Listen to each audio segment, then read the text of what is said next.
Well, good morning. This is the Lew Rockwell Show, and it's great to have as our guest this morning Mr. Russ Baker.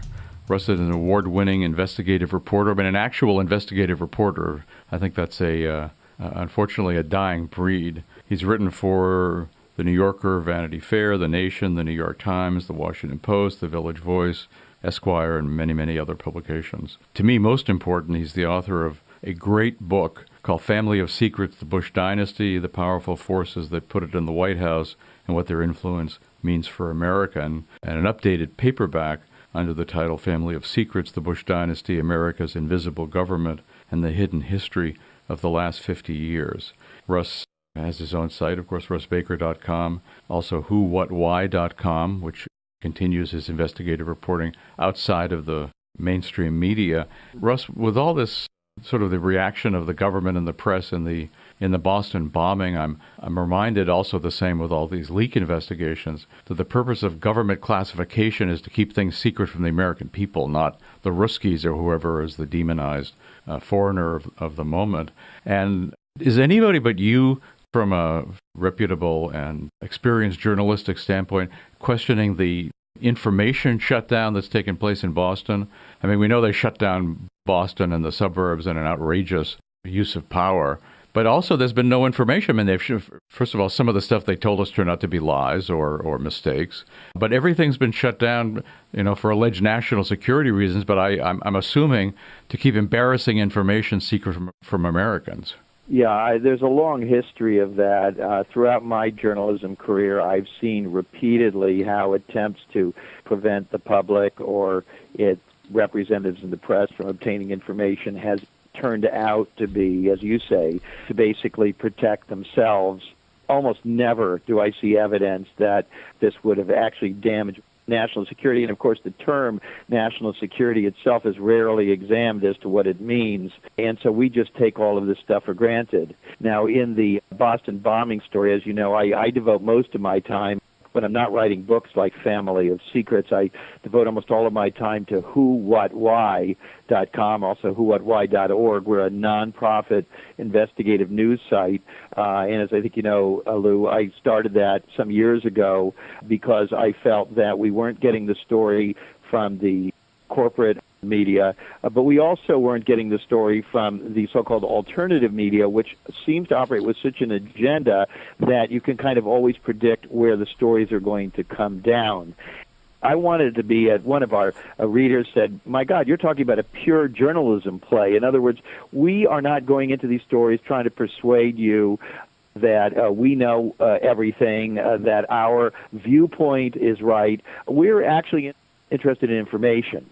And so we're really interested in knowing what happened at the Boston bombing. It's not that we believe that the authorities are telling the truth or that they're not telling the truth. We are looking at the actual facts of the case, at the information that has come out. We're seeing tremendous anomalies, inconsistencies, outright falsehoods, reversals by these agencies, and we are troubled by them, and we think that that's all the basis for reporting. And so I and other members of our team have been working this story now for more than a month, and we're going to stay at it for a few more months. We're hoping that the public will support us so we're able to cover the costs doing this as a nonprofit that's very important to us. But nevertheless, we're going to continue looking at these things. Certainly what you're talking about with the information clampdown, this is very, very disturbing because we've seen all kinds of clampdowns. We saw the clampdown on the freedom of movement. We've seen the increasing encroachment of military troops into our American cities. We see the public getting softened up and being made to become more and more comfortable with living in a kind of a military state almost. And I think that that's one of the larger themes of many, many themes that need to be addressed in investigating the Boston bombing. And you've actually been on the ground in Boston. Well, that's right. I spent the last 2 weeks there. I'll be going back again. I can't stay there full time. I'm based in New York, not in Boston, but I did spend 2 weeks there, and it was very, very instructive. And I got a sense of a bunch of things. I met with and even drove around with journalists from major newspapers and radio shows and so on, good people, but I could see the limitations. There really is almost nobody there digging deeply into these problematical issues. And when I say problematical issues, what I mean is it is the job of the media to just find out what happened. It is not our job to pass along what somebody else says happened. That's not our job.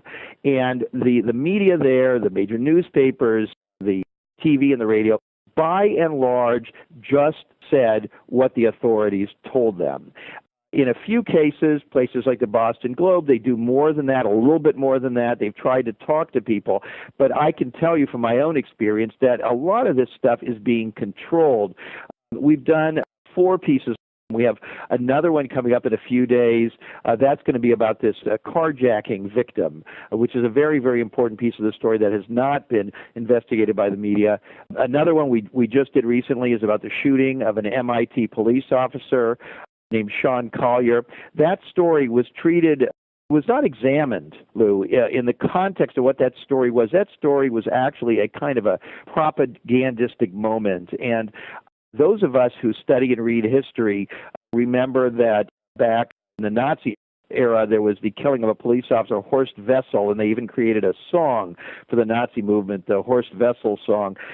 Killings of police officers that are magnified like this, and if you go to WhoWhatWhy.com, read that article, there's a photo of all of these baseball players at a stadium standing with their hats off and their heads bent and a giant projection of this one police officer. And what is that for? Because, tragically, police officers are killed in the line of duty all the time. Why all of the focus on this one police officer? I have never, Lou, seen a news organization ask that question. Why are we focusing on this police officer? And more importantly, what actually happened with this police officer that would make us interested in him? Well, of course, it's sort of become another unexamined assumption that police are worth more than regular people. So the killing of a cop is far worse than the killing of an old lady or a young father or whatever else, which happens all the time. And in fact, there actually are not that many police killed in the line of duty. You can't actually find out that figure. It's far more dangerous to be a commercial fisherman or a logger or a farmer or many other occupations than to be a cop. So it's not actually true that they're always being killed, but it's made into a huge political deal with, as Will Grigg puts it, a Brezhnev-style funeral anytime a cop is killed, whereas if some poor store owner or whatever is killed in the line of duty, his family cares, and that's about it. I agree with you, that's true. I guess what my point was that even in agreeing with you that there are not that many police officers killed, there still are nationally, but probably some. Oh, sure. Actually, about 40 to 50, which is terrible. But what interests me here is this particular police officer. By the way, there were 2 police officers shot. One died and one almost died. And they're both very strange cases. And so, first of all, I was struck by the fact that they wanted to make a big deal about this police officer's death. Biden flew in and addressed his funeral. It literally said that thousands of law enforcement people came from all over the country to attend the funeral of this man they didn't know. Now, it is logical to ask, why would people attend a funeral of a person they didn't know? It's for some reason, and what it really comes down to is it's propagandistic. And what this is focusing the public, and it's very strongly sending out a message that the system is taking care of you, and you have to honor the system. This person died for you. And what's very interesting was if you go into that article and you read all the detail of what I investigated, and we'll be doing more on this. First of all, when Officer Collier was killed, we were essentially told either explicitly or implicitly that he had been killed by these 2 brothers. Now, what's very interesting is at the time that he was killed, all we knew was that these 2 brothers, whose names were not even public yet, were pictures on a video wearing backpacks walking, along with dozens, hundreds of other people wearing backpacks and walking. And so it was the death of this police officer that set everything into motion. And as soon as I heard about the death of this police officer, I thought, okay, when an officer is down, when that is announced, I can tell you this, and I know a lot of police officers, and many of them are very, very fine people, but they act with a kind of a pack mentality, and it suddenly turbocharges there's a whole tradition, the blue wall of silence and all this, and when anything bad happens to a police officer in any instance, immediately all the other police respond in a very, very aggressive way. And so what you saw was the second he had been shot, boy, whatever the police officers were doing, they were all going to get whoever did this. And so this became the justification for that shootout on the street in Watertown, later going after the younger brother, Tsarnaev brother, and peppering that boat with gunshots when he wasn't even armed. This was essentially a kind of retribution for their fellow officer, except for one thing, and that is that about a week later, when they were doing this whole big memorial service with Biden and everything, they rather quietly announced that, oh, you know what, actually the original story that he had maybe tried to stop these brothers and they had killed him was not right. It turns out they don't know who shot this man. He didn't confront anybody, and he was assassinated. And do you know where he was assassinated, Lou? He was sitting in his patrol cart, just sitting there. Somebody came up behind him for no apparent reason and killed him in cold blood. We have no evidence right now that those brothers even did it, but that was the precipitating event that then unleashed all of this firepower. The next thing that happened is this carjacking, and an unknown person whose name is still not public has said that he was carjacked by these brothers and that they told him, we planted the bomb and we killed that cop. Now, those are two things that there is no hard evidence that they did either of them, but now you've got killed a cop, and then you have carjacking with an unnamed person saying that these guys told me they did it, and then one of them is killed. The other one, I believe they attempted to murder him. And so what you would have had, Lou, is you would have had a situation where both of these suspects would be dead, an unknown witness would connect them to both of the things, the whole thing would be over, and that huge military police response would have been accepted, and we would be used to the idea that there will be more of these things. Boy, that's right. And of course, then we had the younger brother writing out his confession on the side of the boat in the dark. Well, in the dark, but this guy was basically gravely injured. Yes. According to the story, which is a little bit strange, of the man who owned that boat, when he went out to check, he saw blood there. This guy was already in a pool of blood before they called the cops. So the likelihood, because we know he's gravely injured in the hospital, the likelihood that he was in any shape, to sort of heroically prop himself up and go to these incredible lengths to scrawl out a confession virtually with his dying breath is a little bit hard to believe.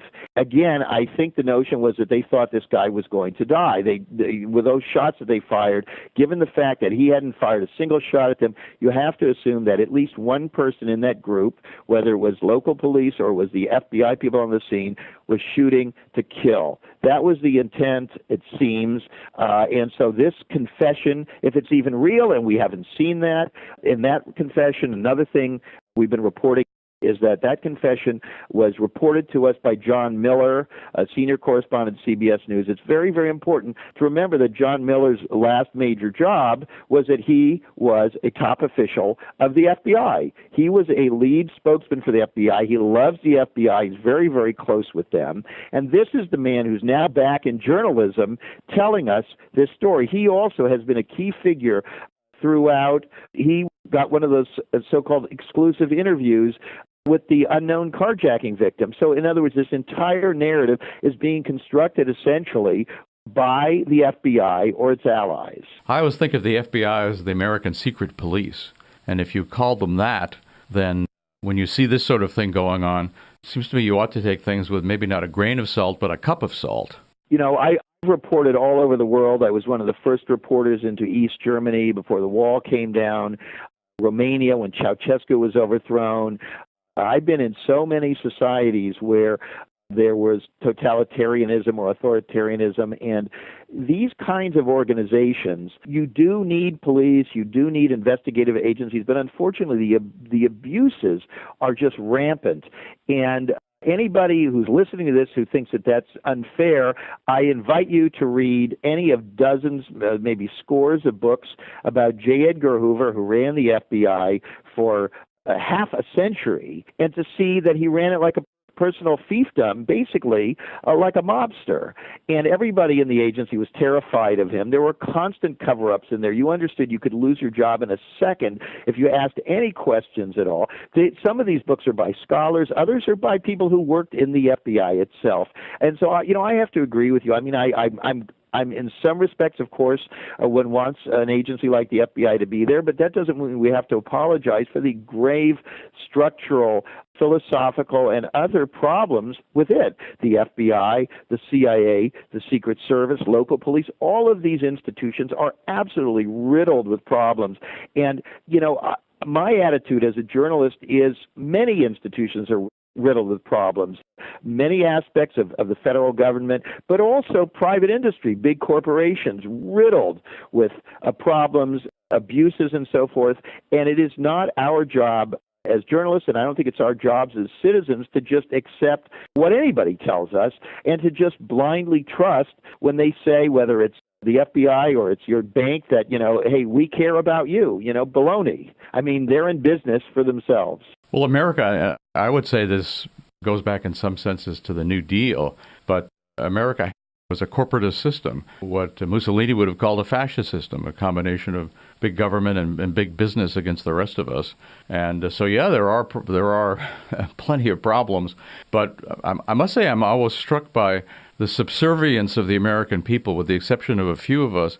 Maybe it's just my imagination. Maybe people are actually boiling with upset and dissidence against what's going on. But it seems like, whether in my former territory of Boston or other places, people seem to accept this militarism and really what was a temporary totalitarian state in Boston, even the ridiculous notion of soldiers going around in desert camouflage in Boston. What is the point of that, except, of course, for militaristic propaganda? That's right, and it's also to sort of get people used to these ideas. I think it's important to understand that not everybody shares the same benign notion about the rest of us.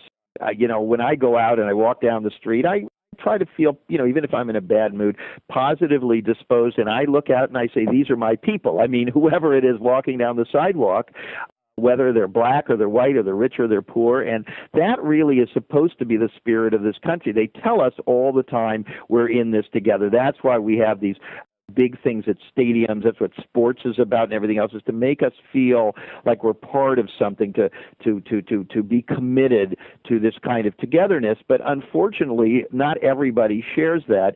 And the truth of the matter is, if you talk to a lot of people in the military and plenty of people in the police privately, they will tell you that they don't like democracy. They don't like the majority making decisions. They're not happy with that. They are worried about who's going to attain power. And if you are a big industrialist or banker or something else, your primary concerns are not increasing freedom of speech and increasing democracy and transparency, because those don't serve you. If you're already at the top, this is why these kinds of people tend to have what you were referring to as a sort of fascistic inclinations, because they really, what they want is that kind of a corporate situation where the organs of power are primarily there to defend their enterprise, to go in and bust up the efforts by workers to organize, to try to stop consumer advocates or anyone who wants to look into conditions or circumstances, the quality of the products or services that they're purveying. I know that you and I differ somewhat on some of these issues, but I think that we agree on the notion that the principles of democracy and freedom and speech are important ones, and that there are a lot of people who aren't for that. And unfortunately, because of the influence of money in our society, those people dominate things. They can influence who gets elected president, and then the president chooses the attorney general, the kind of say in who becomes the FBI director, and more importantly, who are those career people at the FBI or at the Justice Department who are in there for the long haul. And when they leave, finally, they take very, very well-paid jobs, of course, in the corporate world, and so they understood all along who it was that they needed to be pleasing. Yeah, of course, I must say my own position is the president is just sort of a smiley face on the lapel of the oligarchy. I mean, he represents a huge business and state military-industrial complex, security-industrial complex interests. He's not really an independent actor. If he were an independent actor, they'd kill him like Kennedy. Speaking of Kennedy, before I talk to you about the very, very important book that you're working on now, tell us what happened in the alleged fire or bomb or whatever the heck it was at the Kennedy Presidential Library in Boston. Well, that's a strange one because we were told that happened almost at the same time as the Marathon bombing, within a short time of that on the same day. We still haven't gotten a straight answer on what happened. I've been doing a little bit in the way of inquiries, and I have to say I have questions about that. I don't think that the authorities are being forthcoming, and even more disturbing than the bombing itself and the potential damage there or attempted damage to priceless research materials that people like I need to continue to investigate what happened to John F. Kennedy, what happened to America 50 years ago, and how it's impacting us today, which I believe it is. Past certainly is prologue, but not only am I concerned about that, but, there was no coverage. I mean, after we were assured, oh, no, it's just a coincidence and, someone was smoking or something, the media dropped it. There were no more stories. Go and Google this thing. You'll see zero almost. I mean, nothing from the local Boston media, the national media.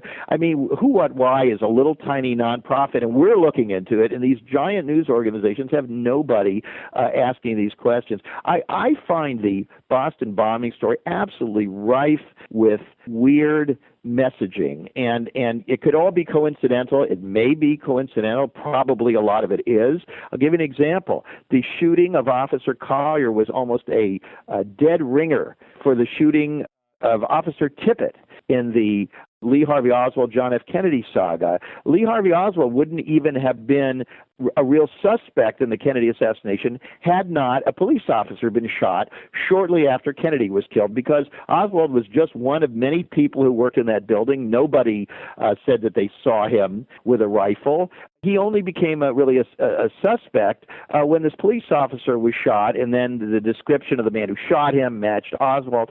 So here you see a very, very similar thing where it's a police officer goes down right after this other event and plays a role essentially in tying them, making these non-suspects suspects and making them very, very guilty. So that was one thing. The second thing is this thing at the library on the 50th anniversary of the Kennedy assassination.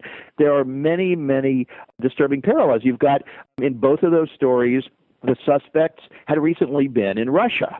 Remember that? They both had been in Russia. Strange families.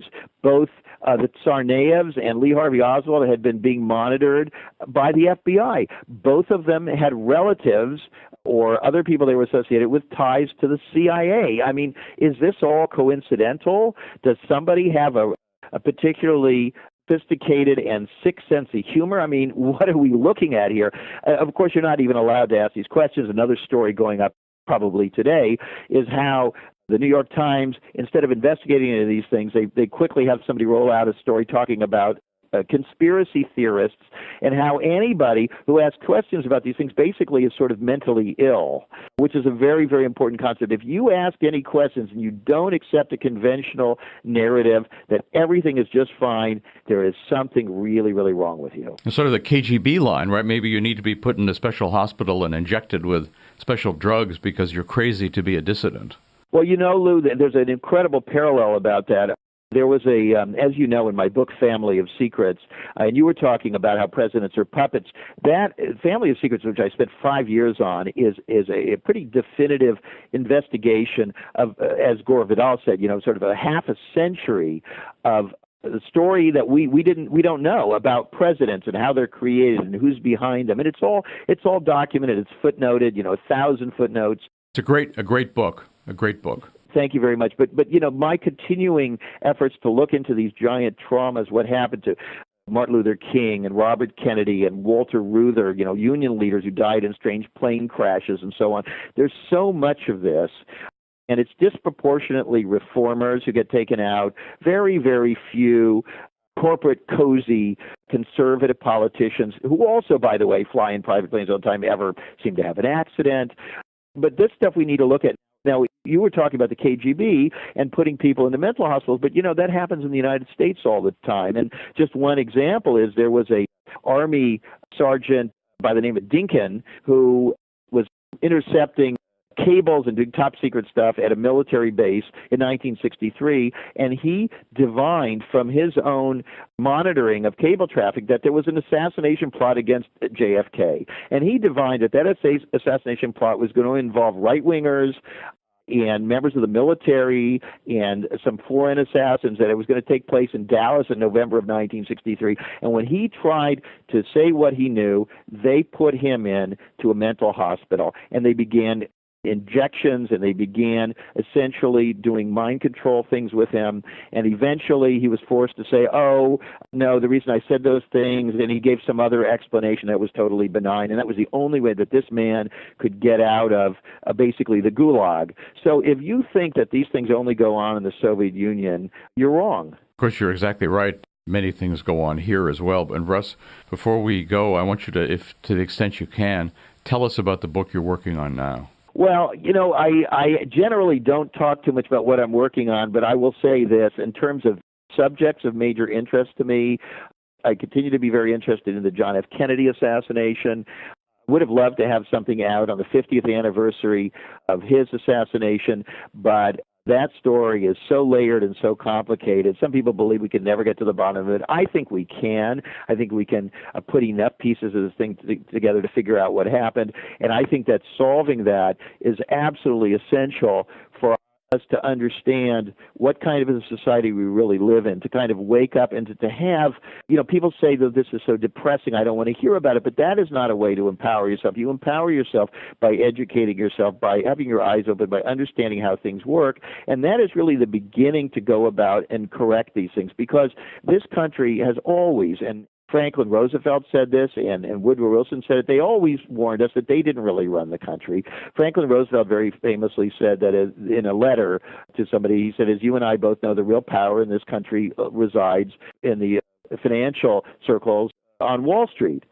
And that's true, and I'm continuing to look at Obama and how people like that get to the top, and people like Hillary Clinton and who are behind them, and why it is that whether we have a Democrat or a Republican, even though there are real substantive differences primarily on social issues, when it comes to the big global issues and the big financial issues, essentially we see very, very similar policies and appointments made. What is really going on in this country? Why is it that we actually seem to live under a kind of a one-party state? And that is what my continuing efforts, my books, and most importantly, my work at WhoWhatWhy.com, which really is the main focus of my efforts in my life today, is to build a meaningful, permanent journalistic institution that can train a whole new generation of journalists, funded entirely by the public, with no corporate influence or government influence, asking questions with neither fear nor favor, and doing what we're supposed to be doing, really, as journalists. It's interesting when you mention Roosevelt and Wall Street. I've always thought it was an amazing thing that when you hear at least mini biographies of FDR, because he was the governor and assistant naval secretary, president, and so forth, it's never mentioned that for a long time he was a bond salesman on Wall Street. I mean, he was a key guy on Wall Street. So he came out of that milieu, and of course from the American aristocracy and so forth. It only seems to be people from that class, like him and like John F. Kennedy, that dare take on their own people. Well, I appreciate very much, Russ, your coming on today, telling us about what you're doing in Boston and otherwise, and can only cheer you on. As you say, we have some differences about the nature of the state and capitalism and so forth, but we certainly are agreed that the stuff, the bad things going on, need to be exposed. There are so few people doing the exposing, and it's great that you and your staff are doing so, and I can only wish you more success, and I can't wait for your next book. Well, thank you very much. I'll take that as an incentive to get moving a little bit faster on it. Thank you, Russ. Bye-bye. Thank you very much, Lew. Bye. Well, thanks so much for listening to the Lew Rockwell Show today. Take a look at all the podcasts. There have been hundreds of them. There's a link on the upper right-hand corner of the LRC front page. Thank you.